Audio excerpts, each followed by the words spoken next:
Y'all niggas got me hot.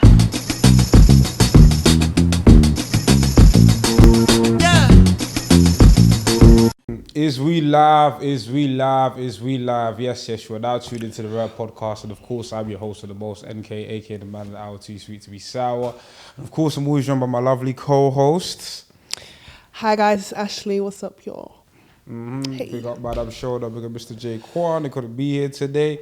But you know, before we get started, we like to do a little segment called Rare Moment of the Week, where we like to spotlight a creative that we think is doing well and we think needs the accolades, needs the attention. My Rare Moment of the Week is an artist called Lizzie Birchie. I love her so much. She is a UK R&B neo soul artist. She released the album earlier in the year in January called Under the Sun, but in general, I've loved her music, and I feel like, you know what, like the UK R&B scene is doing well, and yeah, Lizzie Birchie deserves all the accolades, deserves all the attention. Go listen to Under the Sun, go listen to all her previous singles, you know what I'm saying? So yeah, big up Lizzie Birchie. Yeah, and that song you dropped on your TikTok, sis, we need that song. Yeah, we need it. ASAP. We need it now. We need it now. We need it now. My rare moment would be Beyonce's Cuff It, the remix one. I've been rinsing that song out. Rinsing it out. It's such a great song. Cuff It is already an amazing song. Exactly. But to release the wetter version, it just adds a different feel. It's different. Literally, my R&B lover inside of me is so happy. Like I love that song. The remix is man. Mwah. She graced us. Amazing. Graced us. Now, if she can grace us with a visual album, that would be nice too. I feel like it's coming soon. Yeah. I feel like it'll be here before summer. I hope. Yeah. Is it coming the same way Rihanna's album's coming? I've given up with Miss Riri, honey. I've given up with Rihanna. Let's get into it. Super Bowl performance. But before we get into Rihanna's performance, I can't lie. Chris Stapleton might have given us the best rendition. Oh my god! Okay, anthem. maybe not the best because Jasmine best. Sullivan is out there, living and breathing. But thank one you. of the best. Yeah, no, that right there. I thought this was worship. I lifted up my hands and said, "Yeah." I was like, I saw somebody made a tweet on Twitter said this national anthem made me want to buy an AR-15. Like even when that guy was crying in the video, I was like, I hear it because my man was singing down. Okay, the mic was on, honey. He was singing. Oh gosh, yes. Great performance. Amazing. Amazing. But yeah, let's talk about Pat Gallery. Let's talk about she did her thing. She did her thing. Were there any songs that you were surprised not to hear? Or did she cover all the bases? I feel like she did cover all the bases. There's no songs that I was surprised not to hear because I feel like she did what I expected her to do. But there were some songs that I wanted to hear. Such as? Like I said this before and she didn't do it, so I'm a bit upset. She didn't give me the whole Island remix. She didn't give it to us. So do you know what? It is what it is, Riri. Fair enough. You're probably catering to the more like American, like mainstream vibe. Fair enough. She gave us a cheeky little work. Cool. But I was expecting more because she alluded to it being real like Barbados. Can you get my necklace out? She alluded it being us, but not really though. But it was there's no songs that I heard that I didn't hear that I wanted to hear, but what would you say out of the performances was the song that you got the most gas for? Oh my gosh, that work into Wild Thoughts, into Pour It Up. Oh my gosh, that whole, and just shout out to Adam Blackstone and his band because the live, I feel like live bands here can elevate, they add different energies everything to song. It needed like to a give. good live band just adds a whole different experience. It makes the whole feel epic. It makes the whole environment feel epic. The whole performance feel epic. Yeah, it was amazing. Adam Blackstone, the band, they did exactly what they needed to do. It was amazing. It was amazing. But yeah, that whole situation. And then when she did like Pour It Up, and then it was like the little what's called the instrumental of Pose was in there as well because I love Pose. That song is very underrated. So just that whole little middle section that she did, amazing. And I was surprised she opened up with "Bitch Better Have My Money." I was surprised. Yeah. That was not the song I thought she was going to open up with, but it fit. But I was not expecting that. Do you know, that was one of the songs I didn't expect her to perform. Yeah, I didn't expect to hear that song, but the thing is, I did expect her to perform that because that's that song. I feel like she loves that song so much. Like you see it when she performs it, like she really enjoys that one. So I knew she performed it, and I knew she would close with diamonds. I knew it. Yeah, I knew it. Right like a diamond. I knew it. I thought I did think she was going to do "Stay." Okay. I did think she was going to do that one because that was a big one. But yeah, diamonds. And I did not expect her to do All of the Lights. I did not expect her to do that one either. But she threw that one in there, fair enough. Yeah, no, I didn't expect that one either. But I was like, oh my god, that song is amazing. It is. But it just goes to show, like in terms of like Hitmaker, like as a hitmaker, I don't think anyone is on Rihanna's level, like currently or even in the last 10 years, like her catalogue of just bona fide hit after hit after hit after hit after hit, and the fact that we can still sit here and say, nah, I wanted this one, I wanted that one, I wanted. When's the last time Rihanna even went on tour? It was 2016 or 2017. Yeah, for Anti. Yeah. We ain't getting another one. I don't know. Oh, another song I did expect to hear. I did expect to hear "Please Don't Stop the Music." I did expect to hear that one because that was a big banger. That was a big banger. That was a big banger. But I did feel expect to hear like that one. one, I don't know. Maybe it was a big banger, but I think Rihanna's kind of, I don't know if she's over that era, but like I don't see her like. She's definitely over that era. I think she's over that era. She and is. two, it's like, I don't know, maybe the Super Bowl, I don't know, would that fit in with the Super Bowl audience? Of course they would. I think it would have. I think it would have. Yeah. I think it would have. Because if she did "We Found Love" and what's the other one?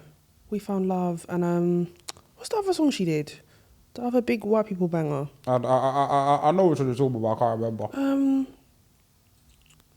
We found love in a home. I kind of not think of it, but yeah, she did a couple of the white people bangers, which I was like, fair enough. Of course, she's gonna do that. No, But you gotta do it. Yeah. And what do you think of the whole? She didn't give what everyone thought she was gonna give, like her performance wise, like her level of. Because some people were saying like how she wasn't giving as much as they expected, which I was like, one, she's pregnant. Do you know, that's not even number one. That is the fact. She is pregnant. Like, so let's relax. Like the fact that she even did the Super Bowl anyway, being pregnant. I don't. Come on. Also, we're not like. What are we comparing this to? Comparing this to? I think they're comparing it to Beyonce. I think they are. I think they're trying to get Beyonce out of Rihanna, and she just doesn't. She doesn't give that. No, she doesn't give Beyonce. That's never been Rihanna's thing. Rihanna is like, she's a superstar and she's very much like Rihanna is the draw. Like you go to see her more so than like the set design. Even though I do feel like it, like in terms of like set, like I did like the moving platforms. It was lit. The dancers were there, but it's Rihanna. Like that's what she does. Do you know what I'm saying? And if people are expecting MTV, like, because I know people go back to that. I think it was the when she did. I don't know what stage it was. VMAs. VMAs, which did a VMA performance, which did Rude Boy, and then she mixed it up like that. But it's the Super Bowl stage.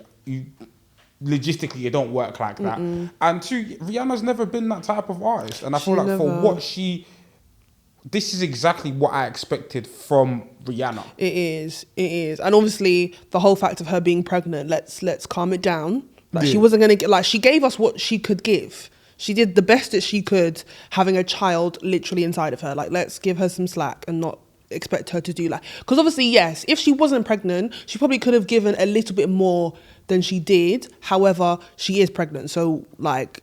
And we don't know what she's going through. She could have been throwing up 20 minutes beforehand. She could have been like, there's so many variables. Outside of Beyonce as well, when have people done mad choreography at Super Bowl in general? Because there is Janet. There is Lady Gaga. That was a while ago. Lady Gaga gives choreography. Who did it? I don't even know who did it last year. Was that The Weeknd did it last year? No, last year. Oh, that was Dr. Dre and them, Eminem, Kendrick was the rappers, innit? But and Mary J. Blige, pick up Mary. But I don't know. Like I feel like where does this rank personally for you in terms of like, is it up there in terms of like? I think it is up there. Yeah, definitely it's up there. Yeah, it was. I think it was an amazing. And shout out to those dancers. Oh my goodness, they did everything. They came to pay the rent. Done that performance. They did everything they needed to do. That whole where the camera came in, they were all doing their little. I was like, yeah, y'all, you came to eat today. Y'all ate it up. Ate it up. It was beautiful. I loved it. And obviously from the Super Bowl, the conversation of, oh, we ain't getting another album, and but the conversation I want to have is not that, do we actually need another album? I think we do. Okay, why? Because I feel like, because I was having this conversation, and it was like sometimes a lot of artists overstay their welcome, and I'm not saying this applies to Rihanna, but sometimes it's best to leave us on a high. And Anti was like just a critically acclaimed high. Like if that is your last album, what an album to go out on. Yeah. So and plus she can announce her tour tomorrow and still perform. Do you know what? I feel like she should have just kept her mouth closed. Because she's been teasing this album for like 750 million years. Okay, she should have just kept her mouth closed and said, I'm maybe taking a break. I might be doing. She kept saying, yeah, this album is coming this year. The year ended. The album's coming next year. The year ended. She said the album was coming from like 2020. We are now in 2023. Still no album. So if she really was like, yeah, I'm just gonna take a break, I'm just gonna stop, then just say that, babe. Instead of teasing, tell us, yeah, it's coming, pending, ... Even in the new Vogue thing, she was like, it would be silly if the album didn't come out this year. Babe, we've had enough. Listen. We have had enough. I've stopped giving up. I'm treating her like Frank Ocean at this moment. I've given up. Yeah. 100%. Okay. If I would, obviously, I'd be extremely happy to get an album. Okay. However, I'm not holding out hope. One album to get, Rihanna's or Frank Ocean's. Rihanna, 100%. 100%. I love you, Frank, but we're done. You're done. You're done. But yeah, I feel like, do you know, with Rihanna, like, if I get one, I get one. If I don't, I don't. Fair enough. Like, it's to the point where I'm not asking, I'm not begging. Yeah. Because I'm tired. Yeah. I'm tired. Fenty Beauty's doing this thing. You know what I'm saying? You got now you got a beautiful child. You got another one on the way. You know what I'm saying? Like, yeah, man. If you ain't got time to release the album, all I ask, do you know what it is?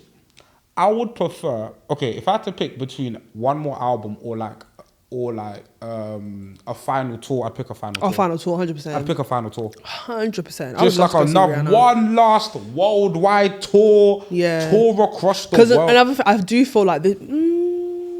I kind of do feel like this might be Beyonce's last tour. I don't know if she's going to tour again. I don't know. Yeah. We'll see. But I feel like this might be the last big one. She may do it again, but I feel like after this she'll probably just take a good clean break. And maybe in like 10 years she'll give us like I'm coming back. But I feel like this one may be like the last big one for a while, I think. I think this will be the last big one. That makes sense. I mean, yeah. I don't know. The thing is, because of Beyonce's work ethic, I could see her just saying, why not? Yeah, but I feel like there's so many. But I feel like there's so many other things that she would want, that she probably wants to do right now. That like after this one, she's probably gonna be like, yeah, I'm gonna take a break for like maybe like 5 years. You know, even this last one was 5 years since she dropped. Yeah. Renaissance from Lemonade. But I feel like after that show,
Y'all niggas got me hot.